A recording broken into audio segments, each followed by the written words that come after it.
ভারতের কেন্দ্রে থেকেও যে শহর কোনো অবদান রাখেনি ক্রিকেটের ইতিহাসে, যে শহর জানত না কিভাবে খেলোয়াড় তৈরি করতে হয়, সেই শহর জন্ম দিল ভারতের সর্বকালের অধিনায়কের। দৈনন্দিন জীবনের কোলাহলের মধ্যে রাঁচির হৃদয়ে এক কিংবদন্তির জন্ম হয়েছিল, যার নাম the man, the myth, the legend,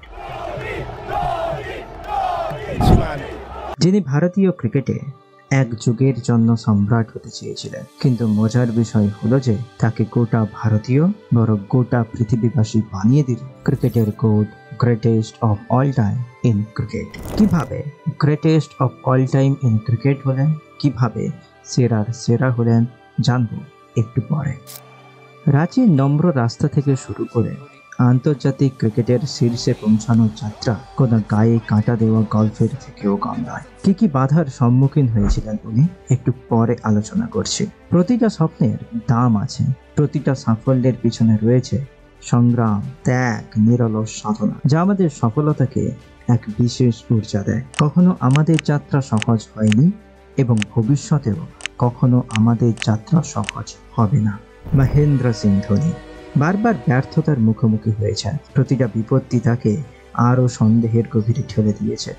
নিজেকে হয়তো বারবার জিজ্ঞেস করেছেন, हमारा लाइफ में कुछ होगा कि नहीं। সন্দেহের গভীরে টানাপোড়েনের থেকে কিভাবে ভারতীয় ক্রিকেটের ইতিহাসে রাজা হলেন, আজ এই ডকুমেন্টারিতে জানার চেষ্টা করব। এর সঙ্গে সঙ্গে 7টি গুরুত্বপূর্ণ লেসন শিখব, যেগুলি জীবনে প্রয়োগ করলে জীবনে ব্যর্থ হওয়া প্রায় অসম্ভব হয়ে দাঁড়াবে। তাহলে চলুন শুরু করা যাক অদ্বিতীয় series, season number 1, episode number 1, এই ডকুমেন্টারি অফ মহেন্দ্র সিং ধোনি।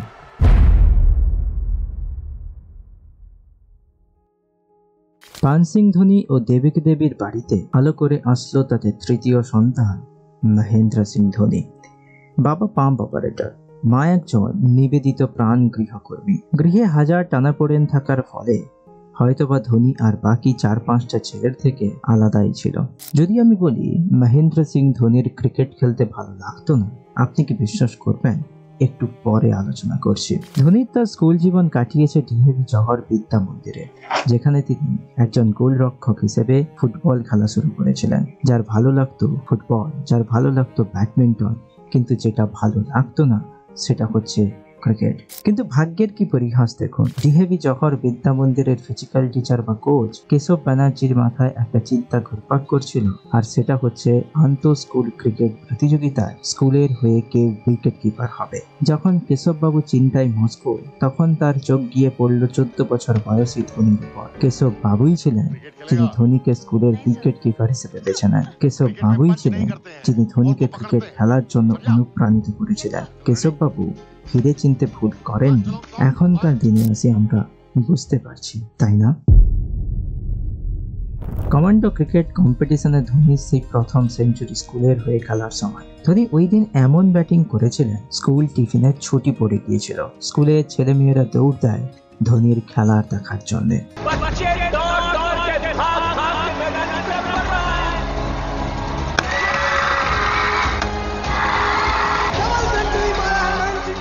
পান সিং ধোনি মহেন্দ্র সিং ধোনিকে বানাতে চেয়েছিলেন সরকারি চাকরিওয়ালা, কিন্তু ধোনির জেদ আর তার স্বপ্ন তাকে বানাতে চেয়েছিল ক্রিকেটের বেতাজ বাদশা। ওই যে ফিল্মে একটা ক্লিপ আছে না, যেখানে ওনার মা ওনার বাবাকে বলছেন, हमारा मन कहता है कि ये थोड़े से में खुश होने वाला नहीं है, आप देख लीजिएगा। কমান্ডো ক্রিকেট কম্পিটিশনে ভালো খেলার দরুন মহেন্দ্র সিং ধোনি সুযোগ পায় বিনোদ মাঙ্কড় ট্রফি আন্ডার 16 খেলা, যেখানে ভালোই খেলে। ভালো খেলার দরুন সুযোগ পায় বিহার টিমের হয়ে খেলা। তখন ঝাড়খণ্ড ও বিহার আলাদা রাজ্য হয়নি।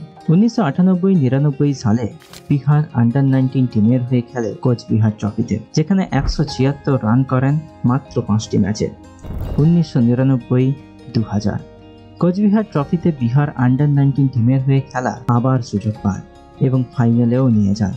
ফাইনালে 84 রান করেও কিন্তু কোনো কাজে আসেনি। 488 রান করেন, 9টা ম্যাচে 5টা অর্ধশতকের দ্বারা 17টি ক্যাচ ধরেন এবং 7টা স্ট্যাম্পিং করেন।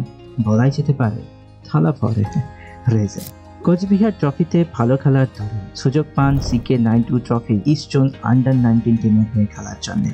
যেখানে শুধুমাত্র 97 রান করেন মাত্র 5টা ম্যাচে। ইস্ট জোন সমস্ত ম্যাচ হেরে যায়, শেষ করে পয়েন্ট টেবিলে শেষের দিকে।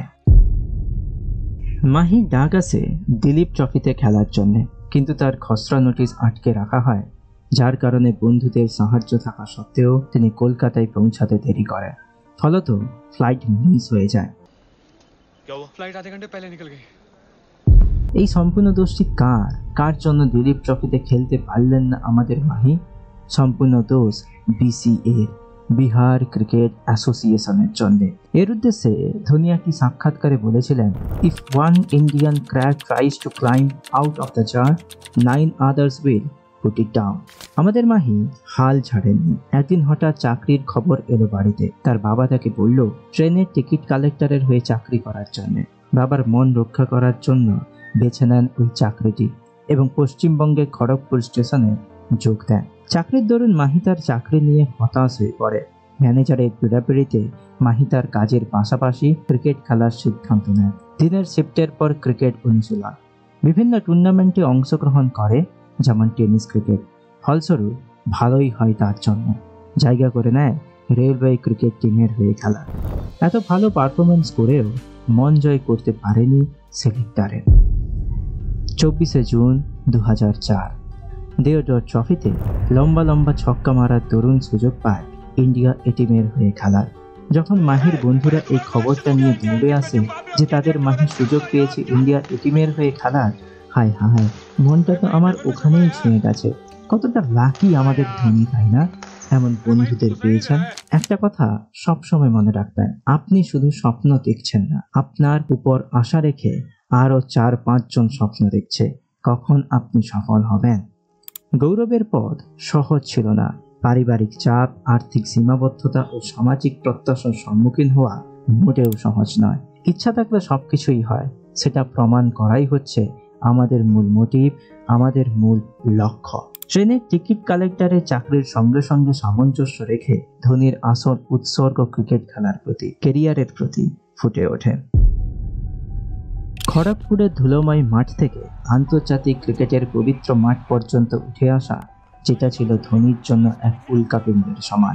সাল 2004 মহেন্দ্র সিং ধোনিকে তুলে নেওয়া হয় ইন্ডিয়া এ টিমে। India versus Zimbabwe, India versus Kenya. Dhoni জিম্বাবুয়ের বিপক্ষে 7টি ক্যাচ ধরেন এবং 4টা স্ট্যাম্প করেন। ট্রাই নেশন টুর্নামেন্ট খেলেন, যেখানে কেনিয়া ও পাকিস্তানের বিরুদ্ধে টিম ইন্ডিয়া। ধোনির সাহায্যে পাকিস্তান এ টিমের বিপক্ষে 223 রান চেস করে ফেলে টিম ইন্ডিয়া।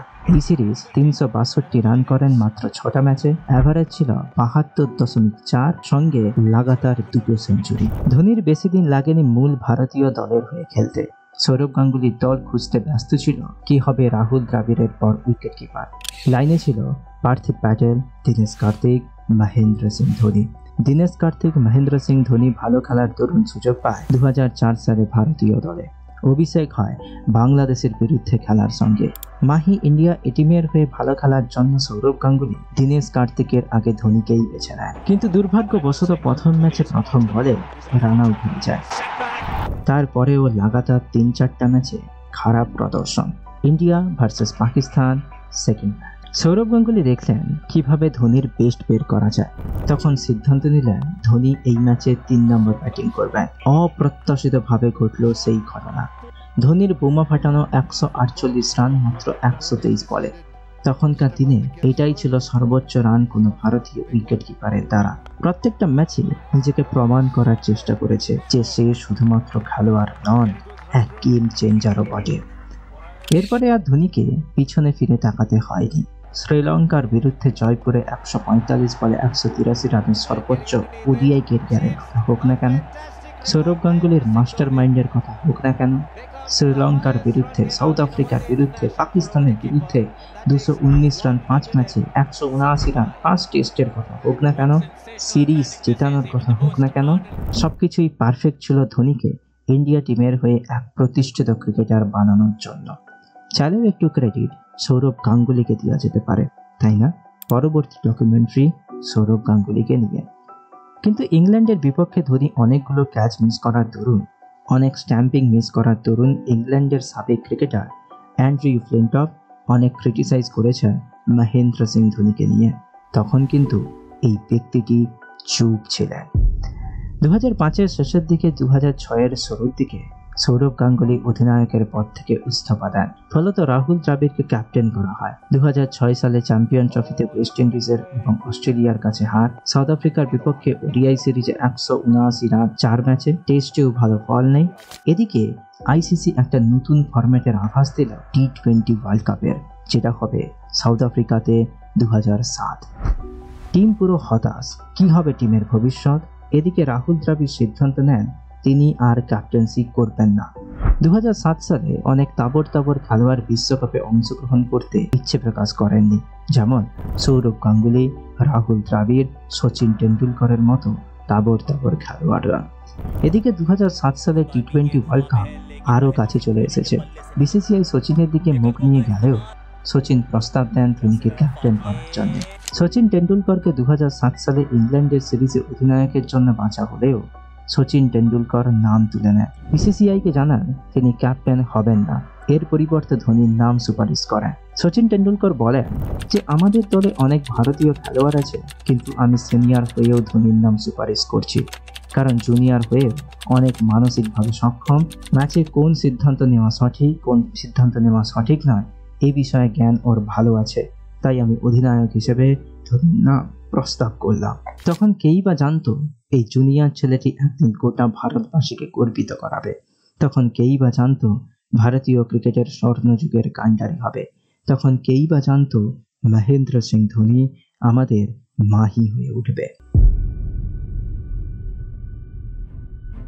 সাল 2007, সাউথ আফ্রিকা টি20 বিশ্বকাপ। ক্রিকেটের ইতিহাসে এক যুগান্তকারী ঘটনা। কেউ জানতো না কিভাবে বা কোন স্টাইলে টি20 আসলে খেলতে হয়। বলাই যেতে পারে টি20 ফরম্যাটের শুরু হয় এই ওয়ার্ল্ড কাপের থেকে।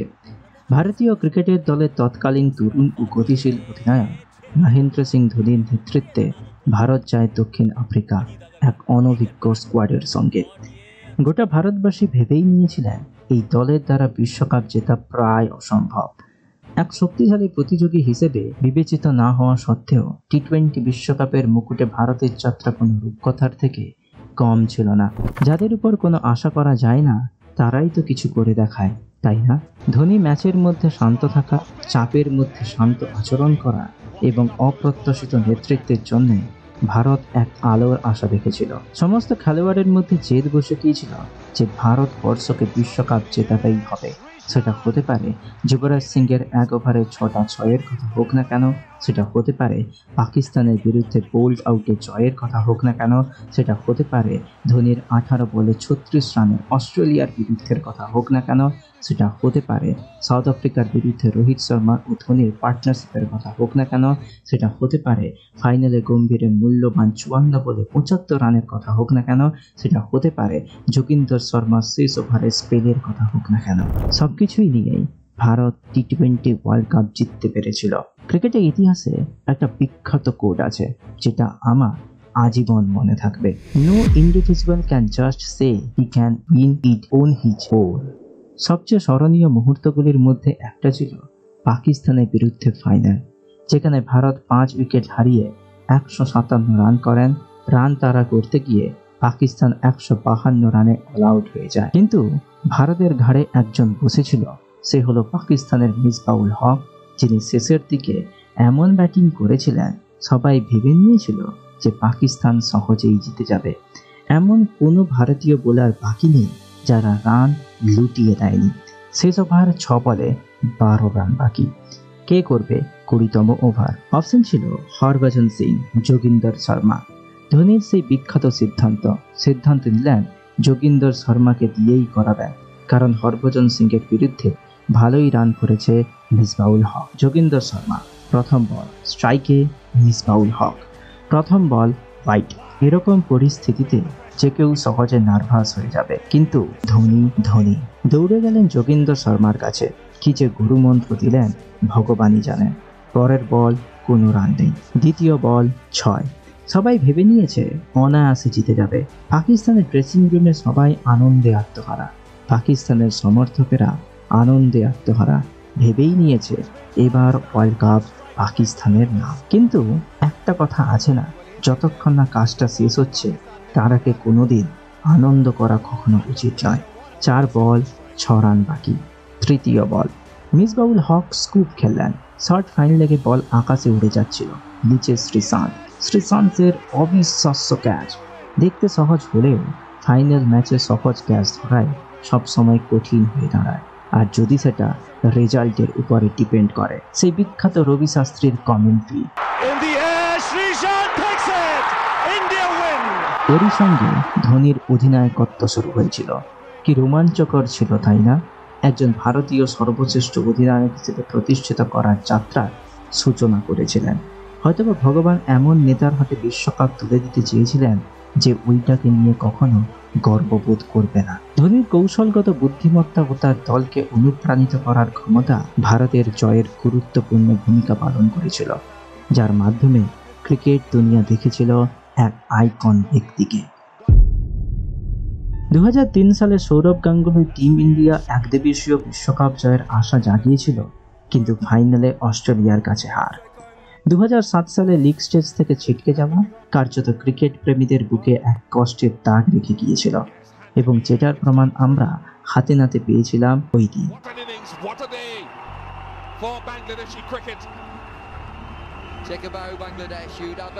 তখনকার দিনে মানা হয় এবং এখনকার দিনেও মানা হয়, এক দিবসীয় বিশ্বকাপই হচ্ছে আসল বিশ্বকাপ। সাল 2011 one day world cup India. ICC দ্বিতীয়বারের জন্য ইচ্ছা প্রকাশ করেন ভারতে বিশ্বকাপ করানোর জন্য। 2007 সালে টি20 বিশ্বকাপ জেতার পর ধোনির সেনাদল এক আত্মবিশ্বাসের উপর ভরসা করেছিল। সমস্ত ভারতীয় ক্রিকেট প্রেমী ভরসার বাঁধ পার করে দিয়েছিলেন। ক্রিকেটবাসীর শুধু একটাই চাওয়া, ভারতে বিশ্বকাপ হচ্ছে, ভারত যেন জিতে যায়। বিশ্বকাপে অনেক বিশেষ মুহূর্ত ঘটেছে। প্রথম ম্যাচে বাংলাদেশের বিরুদ্ধে সেহবাগের 175 রানের কথা হোক না কেন, সঙ্গে বিরাট শতকের কথা হোক না কেন, ইন্ডিয়া ইংল্যান্ডের টাই ম্যাচের কথা হোক না কেন, ওয়েস্ট ইন্ডিজের বিরুদ্ধে যুবরাজ সিংয়ের 113 রানের কথা হোক না কেন, কোয়ার্টার ফাইনালে 4 বার জয়ী অস্ট্রেলিয়া টিমের বিরুদ্ধে জয়ের কথা হোক না কেন, সঙ্গে যুবরাজ এবং রায়নার বিখ্যাত 74 রানের পার্টনারশিপের কথা হোক না কেন, সেমিফাইনালে পাকিস্তানের বিরুদ্ধে জয়ের কথা হোক না কেন, এবং ফাইনালে শ্রীলঙ্কার বিরুদ্ধে জয়ের কথা হোক না কেন। শ্রীলঙ্কা টসে জিতে সিদ্ধান্ত নেয় প্রথম তারা ব্যাটিং করবেন। শ্রীলঙ্কা শুরু করে তাদের ইনিংস সামলে। তাদের চেষ্টা ছিল ধীরে ধীরে শুরু করা, শেষে গিয়ে রানের গতিটা বাড়ানো। কিন্তু ভারতীয় বোলাররা তখন, বিশেষ করে জাহির খান, মুনাফ প্যাটেল, যুবরাজ সিং, তিনজনই ভারতকে ম্যাচে বানিয়ে রেখেছিল। 28 ওভারে 122 রানে 3 উইকেট। 3 নম্বর উইকেট ছিল লেজেন্ডারি ক্রিকেটার কুমার সাঙ্গাকারার।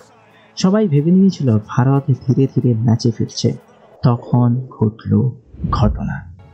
মাঠের মধ্যে উপস্থিত ছিলেন শ্রীলঙ্কার হাইয়েস্ট রান গেটার মাহেলা জয়বর্ধনের আতশবাজির মতো 103 রানের ইনিংস। এই শতকের জোরে শ্রীলঙ্কা 50 ওভারের শেষে 274 রানে গিয়ে গাড়ির ব্রেক কষল। দ্বিতীয় ইনিংস ভারতের পালা। যদি ভারতকে জিততে হয় তাহলে 274 রানটাকে টপকাতে হবে। সহজ ছিল সহজেই 274 রানটাকে চেস করতে। ফাইনালে 274 রান মানে 350 রানের সমান। সেহবাগ ও টেন্ডুলকর মাঠে নামল ভারতের ইনিংস শুরু করার জন্য। আশা ছিল এই দুজনই 10 ওভার পর্যন্ত খেলবেন, কিন্তু প্রথম ওভারের দ্বিতীয় বলে সেহবাগ LBW হয়ে ড্রেসিং রুমে ফিরে যায়। তার ঠিক কিছুক্ষণ পরে টেন্ডুলকর, মালিঙ্গা, 2 লেজেন্ডারি ক্রিকেটারকে আউট করে। কার্যত ইন্ডিয়া পুরোটাই পিছিয়ে পড়ে। ভারতের বিশ্বকাপ জয় অন্ধকারে মিলিয়ে যেতে থাকে। বিরাট কোহলি ও গম্ভীর ইনিংসটাকে সামলানোর চেষ্টা করে, কিন্তু 35 রান করে দিলশানের শিকার হন বিরাট কোহলি। তখন ভারতকে জিততে হলে 160 রান করতে হবে 38 ওভারে। সবাই ভেবে নিয়েছিল যে যুবরাজ সিং মাঠে নামবেন, কিন্তু না, মাঠে নামল ভারতের সর্বকালের অধিনায়ক, বেস্ট ফিনিশার মহেন্দ্র সিং ধোনি। গম্ভীর ও ধোনি ম্যাচটাকে হারের মুখ থেকে টেনে নিয়ে জয়ের দিকে নিয়ে যাচ্ছিল। তখন গম্ভীর 97 রানে আউট হয়ে যায়। শতকের আশাই থেকে গেল। তখনও ভারতকে জিততে হলে 91 রান বাকি, যেটা করতে হবে শেষ 8 ওভার 4 বলে। যুবরাজ সিং আর ধোনি মিলে ভারতকে জয়ের দিকে নিয়ে যাচ্ছিল।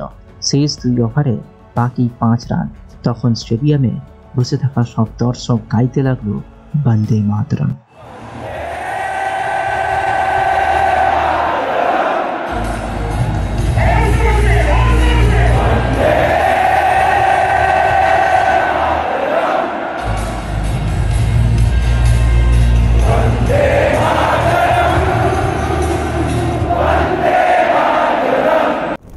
কুলেসাকরার 48তম ওভারের দ্বিতীয় বলে ধোনির সেই অবিশ্বাস্য শট এবং সেই বিখ্যাত রবি শাস্ত্রীর কণ্ঠস্বর।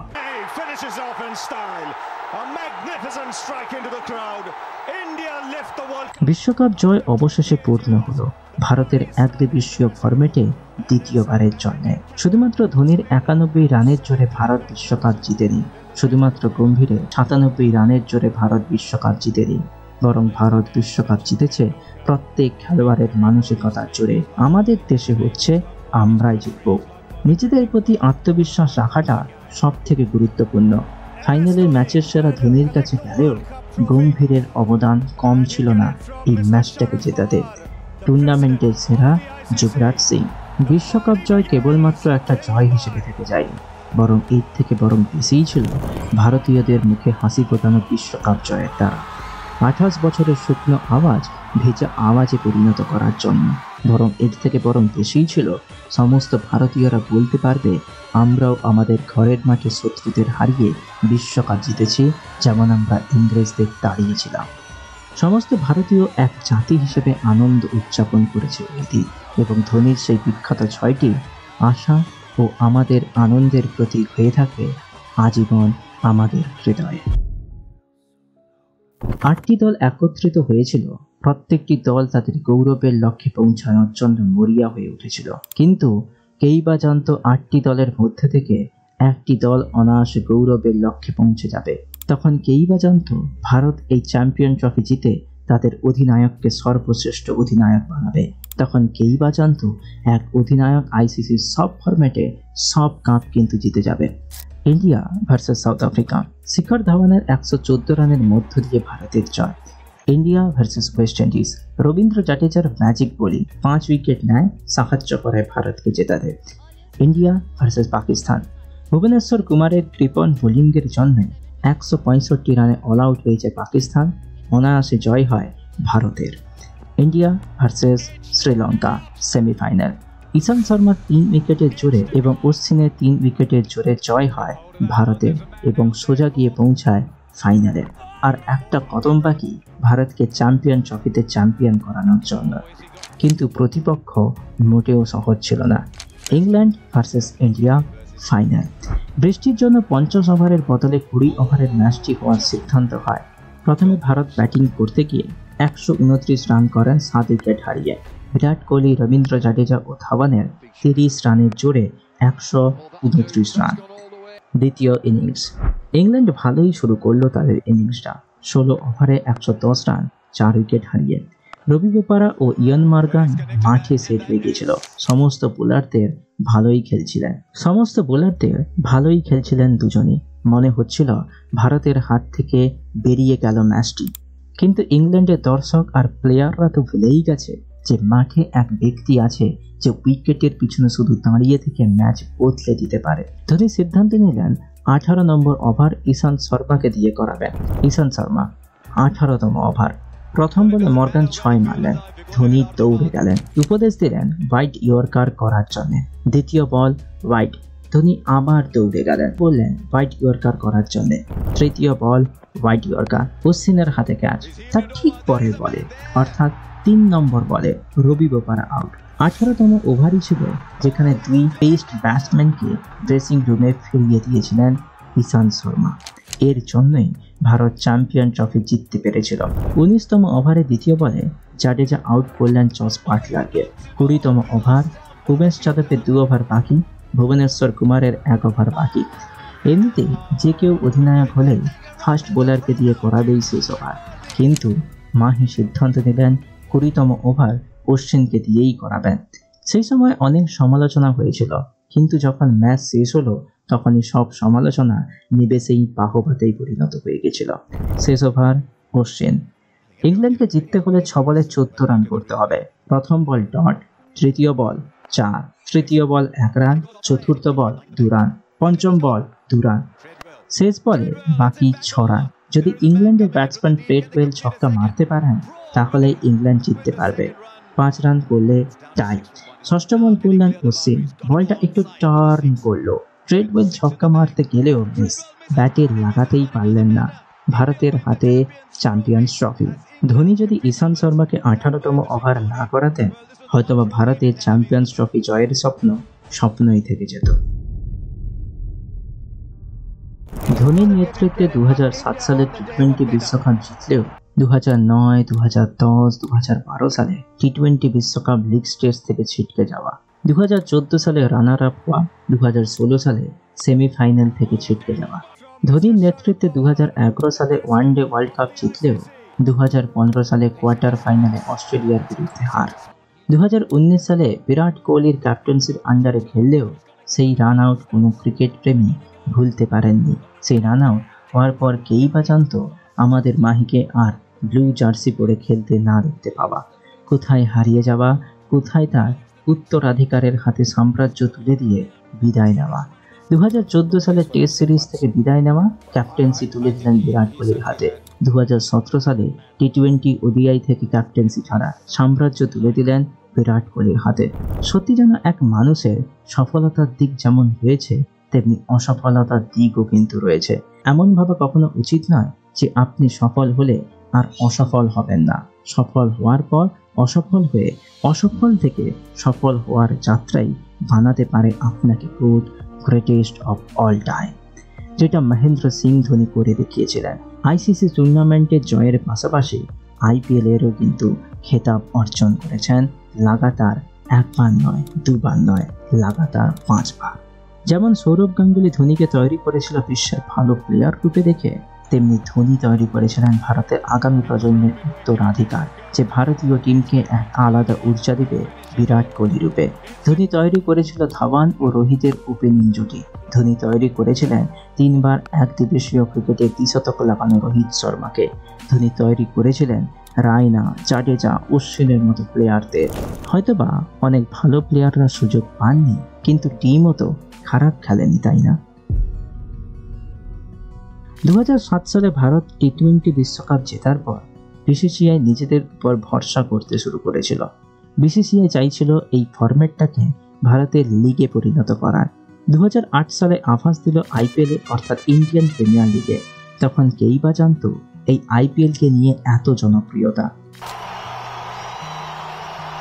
তখন কেই বা জানত এই আইপিএলকে নিয়ে এত মারামারি, তখন কেই বা জানত এই আইপিএল নিয়ে স্ক্যান্ডেল ম্যাচ ফিক্সিং হবে। Scandal in Indian cricket, IPL fixing scam. BCCI সিদ্ধান্ত নিল বড় বড় ব্যবসায়িকরা দল কিনতে পারবেন এবং ওই দলে প্লেয়ারদের কিনে দল পূরণ করতে পারবে, কিন্তু একজন ভারতীয় জাতীয় দলে খেলা ক্রিকেটারদের নিতে পারবে প্রত্যেকটা দল অকশনের আগে। এই খেলাটাকে সারা ভারতে জনপ্রিয়তা করার জন্য প্রত্যেক দলের প্লেয়াররা নিতে পারবে নিজেদের রাজ্য থেকে। এখনকার দিনে 100 কোটি যেমন পার্সে থাকে, কিন্তু 2008 সালে শুরু হওয়া আইপিএল এর মাত্র 20 কোটি থাকত ব্যাগে, যা দিয়ে 24 জনের দল তৈরি করতে পারত। Sachin Tendulkar Mumbai, Sourav Ganguly Kolkata, Rahul Dravid Bangalore, VVS Lakshman Deccan charger, Virender Sehwag Delhi, Yuvraj Singh Punjab, Mohammad কায়েব Rajasthan. কিন্তু এইসব দল বাদেও আর একটা দল ছিল যার নাম চেন্নাই। চেন্নাই দলটি কোনো প্লেয়ারদের কিনল না, অকশনে যাওয়ার সিদ্ধান্ত নিল। অকশনে গেল, নাম এলো মহেন্দ্র সিং ধোনি। মুম্বাই চেয়েছিল ধোনিকে কিনতে, চেন্নাই চেয়েছিল ধোনিকে কিনতে, কিন্তু অবশেষে 1.5 মিলিয়ন, এখনকার দিনে 12.5 কোটি টাকার সমান দিয়ে চেন্নাই বাজি মারল। এটাই ছিল 2008 সালের সর্বোচ্চ বিড। এক ইতিহাস তৈরি হয়ে গেছিল ওই দিনে।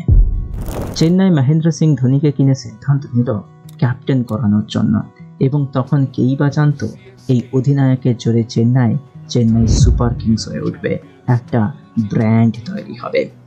2008 সালে ধোনির চেন্নাইকে ফাইনালে নিয়ে গেলেও রাজস্থানের বিরুদ্ধে হার।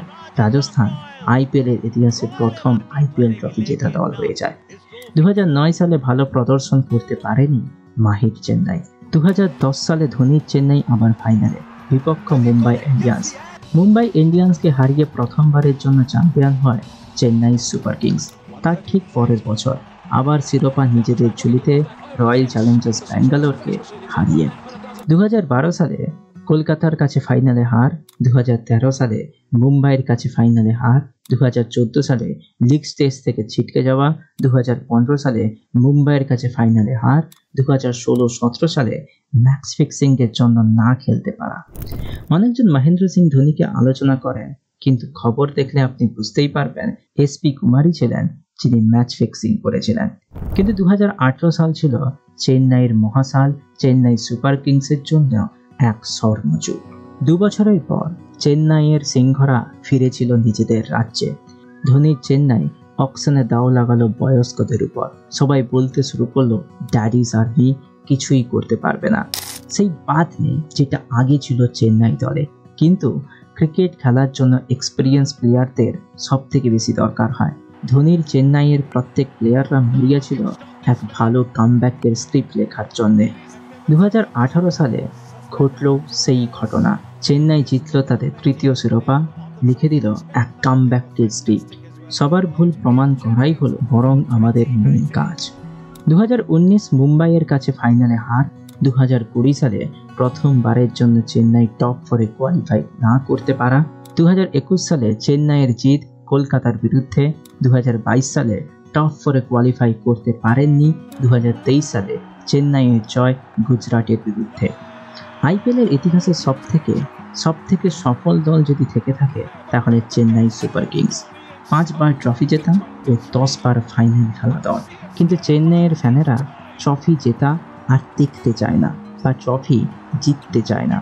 আমরা সবাই চাই মাহি খেলে যাক, তাই না? Best wishes, my God. Please play one more season for us. বিশ্বাস করুন আমি ভুলতে পারিনি মাহির সেই 2011 সালের ছক্কাটি, যেখান থেকে ধোনিকে বানিয়েছিল সর্বকালের সেরা ফিনিশার। বিশ্বাস করুন আমি ভুলতে পারিনি যোগিন্দর শর্মাকে দিয়ে 20তম ওভার করানো। বিশ্বাস করুন আমি ভুলতে পারিনি 2013 সালে চ্যাম্পিয়ন্স ট্রফিতে 18তম ওভার ঈশান্ত শর্মাকে দিয়ে করানো। বিশ্বাস করুন আমি ভুলতে পারিনি 2010-2011 সালে আইপিএল জয়। বিশ্বাস করুন আমি ভুলতে পারিনি 2 বছর ব্যান থাকার পরেও 2018 সালে বিশাল কামব্যাক। বিশ্বাস করুন আমি ভুলতে পারিনি 2010 সালে ধর্মশালাতে ধোনির সেই বিখ্যাত স্পাঞ্চ ওনার হেলমেটে। বিশ্বাস করুন আমি ভুলতে পারিনি আরসিবির বিরুদ্ধে 35 বলে 70 রানের ইনিংসটি। বিশ্বাস করুন আমি ভুলতে পারিনি 2016 সালে টি20 বিশ্বকাপে বাংলাদেশের বিরুদ্ধে রান আউট। বিশ্বাস করুন আমি ভুলতে পারিনি ধোনির সেই এশিয়া কাপ জয়। বিশ্বাস করুন আমি ভুলতে পারিনি ধোনির সেই হেলিকপ্টার শট। বিশ্বাস করুন আমি ভুলতে পারিনি, আমি কিছুই ভুলতে পারিনি। বরং সবথেকে বেদনাদায়ক তখনই ছিল যখন 2019 সালে মাহি যখন রান আউট হয়ে যায়। যিনি চেয়েছিলেন ওনার আন্তর্জাতিক কেরিয়ারটাকে ভালোভাবে শেষ করতে, কিন্তু পারেননি। যিনি ব্যর্থ হয়েছিলেন ভারতকে ফাইনালে নিয়ে যেতে। হয়তোবা টপ অর্ডার যদি একটু রান করে দিত তাহলে হয়তোবা আমরা ফাইনালে ঠিকই পৌঁছে যেতাম, যেখান থেকে মেবি আমরা উইনার হতে পারতাম, কিন্তু আমরা দুর্ভাগ্যবশত পারিনি। বিশ্বাস করুন আমি ভাবতে চাই না আগামী বছরগুলিতে আইপিএল খেলবেন কিনা। আমার ভগবান যা করবেন তা ভালোর জন্যই করবেন। যে ব্যক্তি 43 বছর বয়সেও ক্রিকেট খেলছে শুধুমাত্র ফ্যানেদের জন্য, তিনি ভগবান নন তো আর কে? ভালো থাকুন মাহি। স্বার্থপরের মতো বলছি, কলকাতার মাঠে একবারের জন্য তোমাকে দেখতে চাই, হে ভগবান।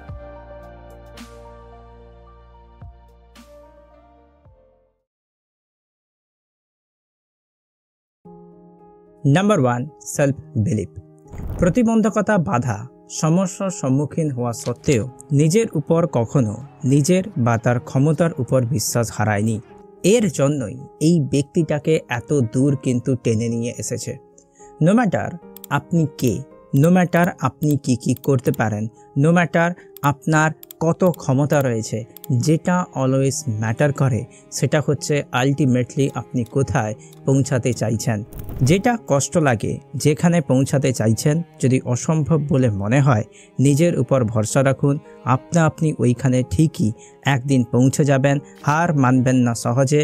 আমাদের মাহির মতো সামনের দিকে এগিয়ে চলুন, দেখবেন অবশ্যই কিন্তু আপনি সমস্ত কিছু হাসিল করতে পারবেন। ধোনির একটা বিখ্যাত কোট আছে, A confident guy is much better than a talented guy who always keeps questioning himself. That's very true. Pressure situation में जब आप आते हैं तो कई बार आप अपनी स्ट्रेंथ जो होता है आप वो भूल जाते हो। Keep working on the strength that you have because your strength will get you out of the difficult situation.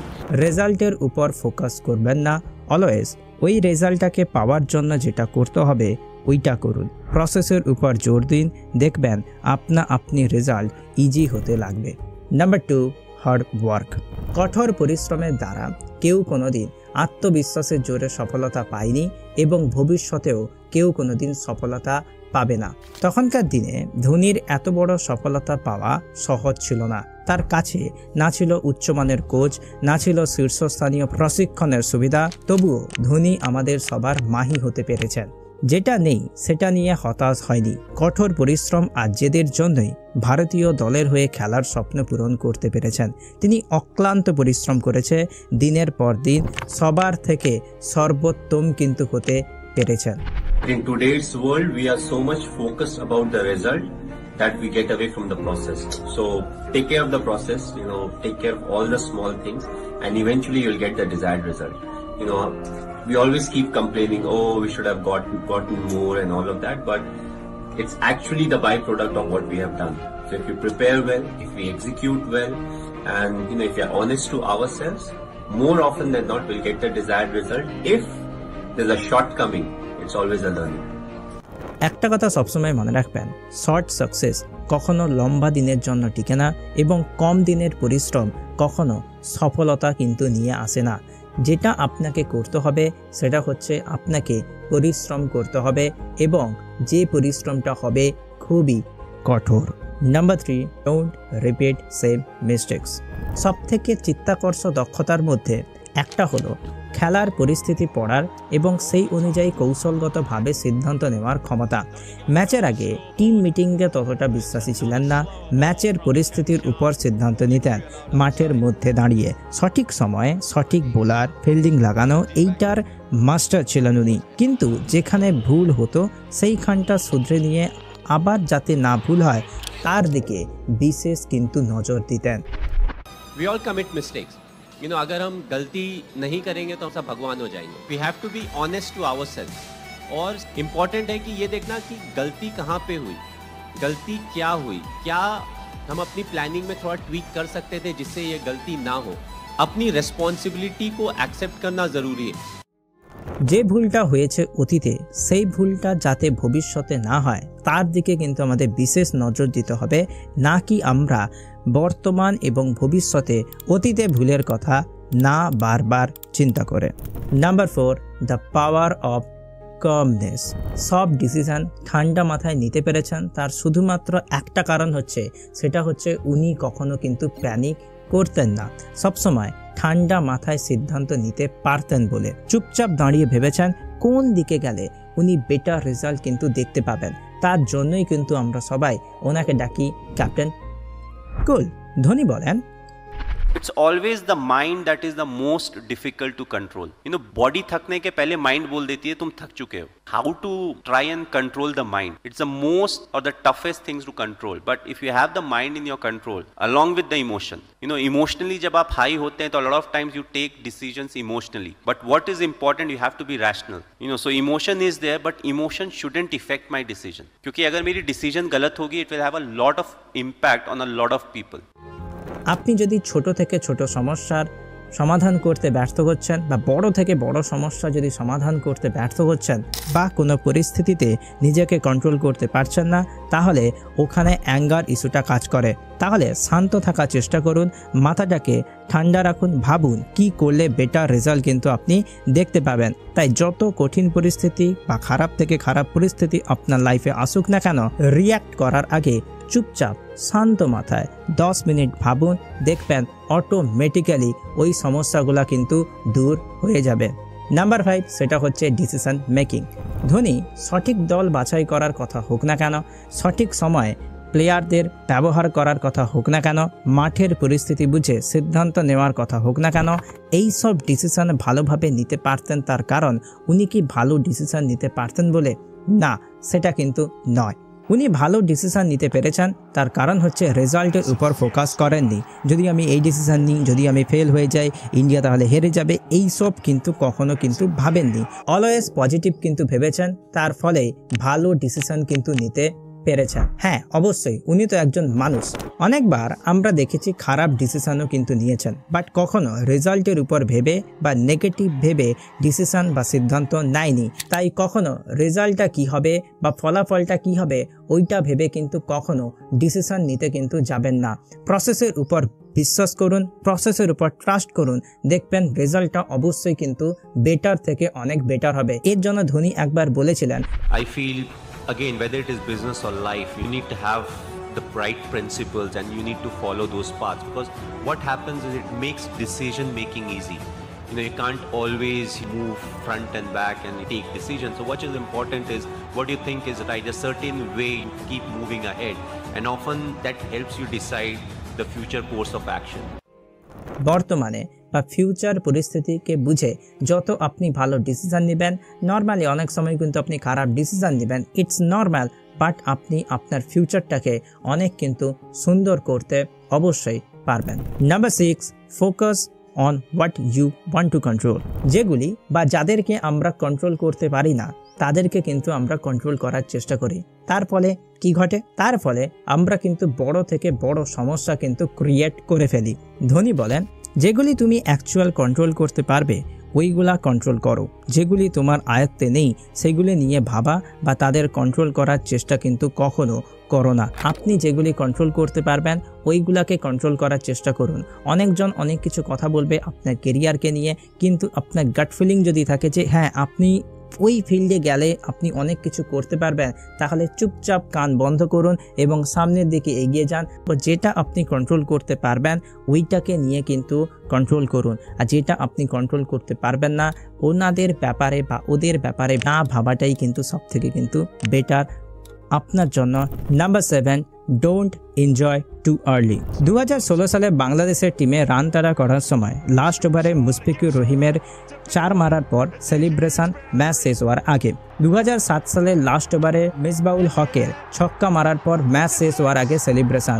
এমন ধরনের ঘটনা আমরা কিন্তু ক্রিকেটের ইতিহাসে কিন্তু বারবার কিন্তু আমরা দেখেছি। কিন্তু ধোনি বলেন, যতক্ষণ না পর্যন্ত পুরোপুরিভাবে ম্যাচ খেলা শেষ হচ্ছে ততক্ষণ পর্যন্ত আনন্দ করা উচিত নয়, কারণ আমরা কেউ জানি না পরবর্তী মুহূর্তে কি হতে চলেছে। আমরা দেখেছি 2011 সালে সেমিফাইনাল জেতার পর টিম ইন্ডিয়ার প্লেয়াররা কখনো কিন্তু সেলিব্রেশন করেনি বা আনন্দ করেনি, খুব কমই কিন্তু তারা সেলিব্রেশন করেছে, কারণ ওনাদের মোটিভ একটা ছিল ফাইনাল জেতার পর কিন্তু সেলিব্রেশন করবে। তাই কখনো টু আর্লি সেলিব্রেশন করবেন না, যদি করেন পাবলিকলি কিন্তু শো করাবেন না। হ্যাঁ অনেক সময় আপনি অনেক শর্ট সাকসেস পাবেন, ছোট গোল আপনি অ্যাচিভ করবেন, ওই যে অ্যাচিভমেন্টের যে আনন্দটা বা মোটিভেশনটা যেটা থাকবে ওটা কিন্তু আপনি নিজের সঙ্গে করুন, নিজের সঙ্গে কিন্তু এনজয় করুন, নিজের সঙ্গে ওই আনন্দটা ভাগ করে নিন, কখনো কিন্তু পাবলিকলি শো করাবেন না। যদি পাবলিকলি শো করান তাহলে আগের পয়েন্টে যেটা বললাম ওটা কিন্তু আপনার সঙ্গে ঘটবে এবং হয়তো আপনি ওটাকে কন্ট্রোল করার চেষ্টা করবেন, তবে কি আপনার মাথা বিগড়ে যাবে এবং মেবি আপনি হয়তো ওই কেরিয়ারটাকে হয়তো ছেড়ে দিতে পারেন এবং আপনি অন্য কেরিয়ার চুজ করতে পারেন, এবং মেবি হয়তো ওই কেরিয়ারে হয়তো আপনি ভালো নাও কিন্তু আপনি করতে পারেন। যে কেরিয়ারটাকে আপনি চুজ করেছিলেন ওইখানে হয়তো আপনি অনেক কিছু অপরচুনিটি হয়তো মিস করে দিবেন, বা ওখানে কিন্তু আপনি অনেক কিছু করতে পারতেন, হয়তো এখানে কেউ কিন্তু আপনি দমে থাকবেন। তাই কখনো সেলিব্রেশন পাবলিকলি কিন্তু শো করাবেন না যতক্ষণ না পর্যন্ত ওই জিনিসটাকে কিন্তু আপনি অ্যাচিভ করতে পারছেন।